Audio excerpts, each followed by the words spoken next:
All right, Shalom. Shalom. I'm Brother Kasha Kwala. Brother Zakaria. First and foremost, we want to give all glory, honor, and praises to Yahweh, Ba'ashem, Yahweh Shai, Ba'ashem, Rakakwadash. Double honors to the apostles and elders of Great Millstone who rule and teach well. Peace, love, salutation to the elect 144 first fruit. And we want to come to you with a quick lesson, pretty swift, pertaining around the love of many shall wax cold, and that includes your immediate family. I'm going to say your quote-unquote immediate biological family. I said quote-unquote because your real family are the ones who following after Yahweh Shai. All right, because those are the individuals who are going to be in the like mindset of you, interested in the same things as you. The scriptures talk about how a friend can be closer can be closer to you than a biological brother. Just loosely paraphrasing. I think that's in Sirach, the 6th chapter. So we just wanted to bring that to light. We're gonna get a few scriptures, and Lord willing, it's edifying. But we're gonna start in Matthew 10 and 34. This is Matthew 10 and verse 34. It says, "Think not that I am come to send peace on earth. I come not to send peace, but a sword." That's right. He came not to send peace on earth, but a sword. That's a clear. Another way you could say that is division. All right. He's come to set in variance the yeas and nays. The scriptures also talk about separating the sheep from the he goat. All right. Also separating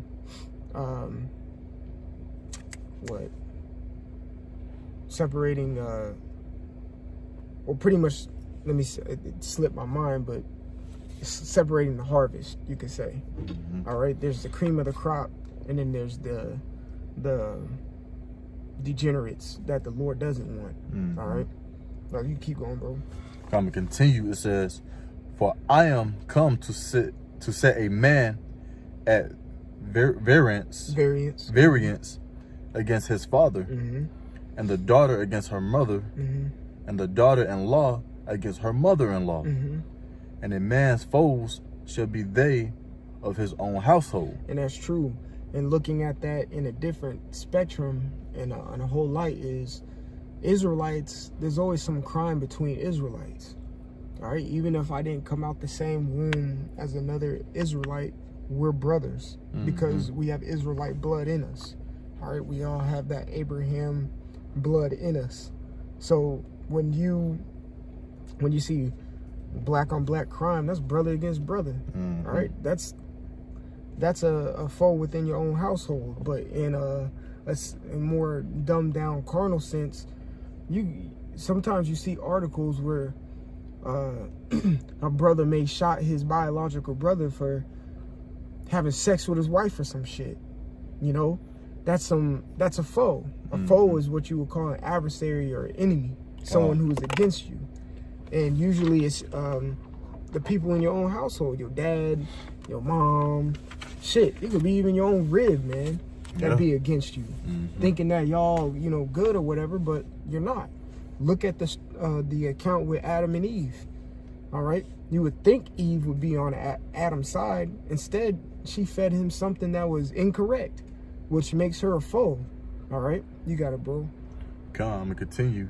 It says, he that loveth father or mother more than me is not worthy of me. Go ahead. And he that loveth son or daughter more than me is not worthy of me. Exactly. So caveat meaning, okay, warning or message. No, we're not telling you to go out here and be like, man, F you dad, and F you mom. No, you still keep the commandments and honoring thy mother and father and mother. But if you don't put Yahweh Ba'ashem Yahweh Shai first, then there lies the problem. If you don't put this truth first, this work and this ministry first, there lies the problem. All right? You can chime in wherever you want. Yeah, con. And I was also about to say, hey, it's basically like, you're in this truth, right? And typically, in most cases, your family is going to shun you out, think you weird. It's like, whatever, I'm going to still glorify Yahweh Ba'ashem Yahweh Shai. Or I'm going to still do what he want me to do, whether you guys like it or not. You don't have to talk to me. You don't have to do things with me anymore. It's just really you just don't know that, hey, if I'm a part of that number, you guys can get saved too because of what I did. You know what I'm saying? It's just that simple. So basically, it's like, it's whatever. You know, family gonna, you know, do their carnal things, all right? Yeah. But you just stay strong in the Lord, all right? That's right. Kind. Want me to continue? Yeah, you got it. Kind. All right. It says, let's see, verse 38. It says, "And he that taketh not his cross and follow after me is not worthy of me." That's right. That meaning if you don't pick up your end of the bargain, you're not worthy of following Yahweh Bashim Yahweh Shai. If you're not gonna get off your ass and do this work, you're not worthy. That's you not picking up the cross.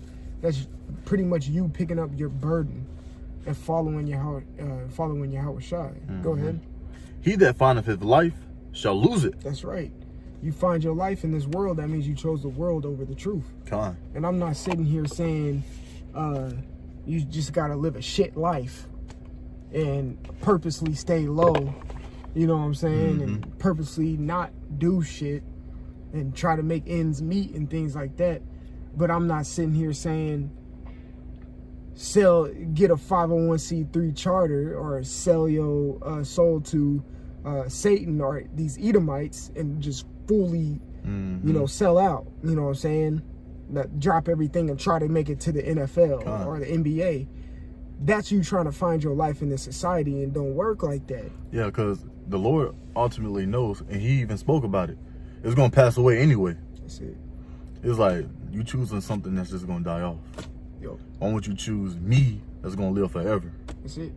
Simple as that. That's it. Kind. Salaki, I got a precept real quick to what you just said. He said, why don't you just choose me that lives forever?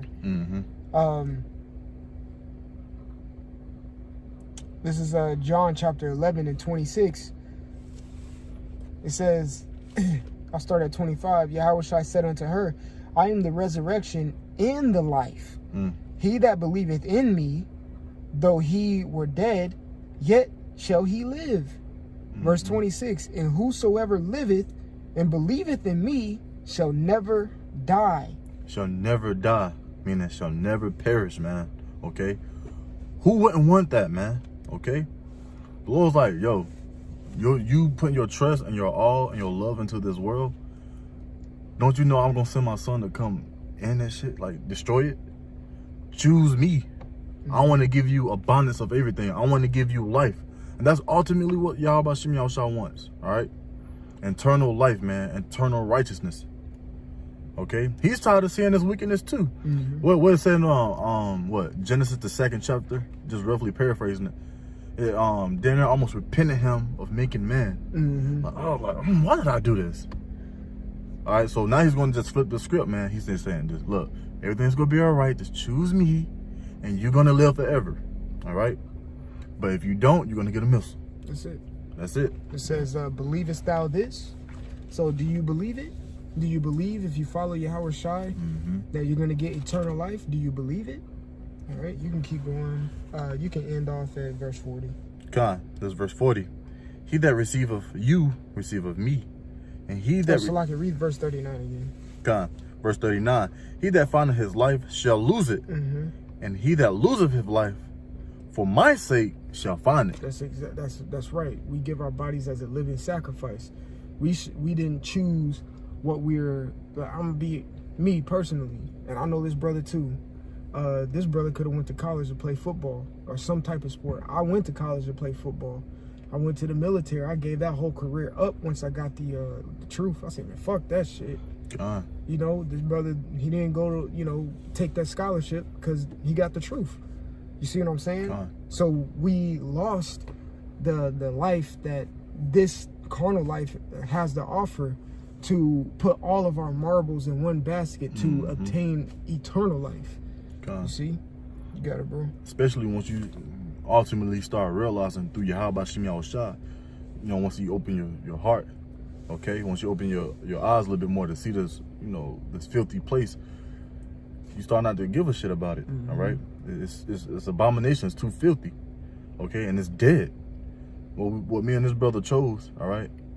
was life, man. And Lord willing, we get salvation. That's it. Con. Well, you can stop right there and get the Matthew, and we'll close it out. Con.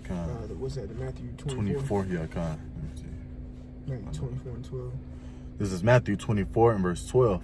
And because iniquity shall abound, it's like it, the love of many shall wax cold. That's right. The love of many is gonna wax cold, man. Meaning, people every day gonna get in a more I don't give a shit type spirit, you know. And family really ain't family, man. But when you're around brothers who deal with this book and deal with the spirit of Yahweh Ba'Shem Yahweh Shai, our love abounds, and it gets greater and greater each day as the day approaches towards the end of this place, man. You got it, bro. Con, and that was perfectly beautifully explained. Okay, as these days get closer and closer to the end, Jake gonna bug out. All right, these wild greats are gonna continue to do wild things, man. Especially towards the man of the Lord. Okay, it happened to Yahweh Shah. Look what happened to Paul and Barnabas. They had to flee, and who did it to them? Their own people. Okay, they had to flee. Who said, "Hey, crucify him, crucify him. Let his blood be on our hands." Israelites. Okay, our own people, man.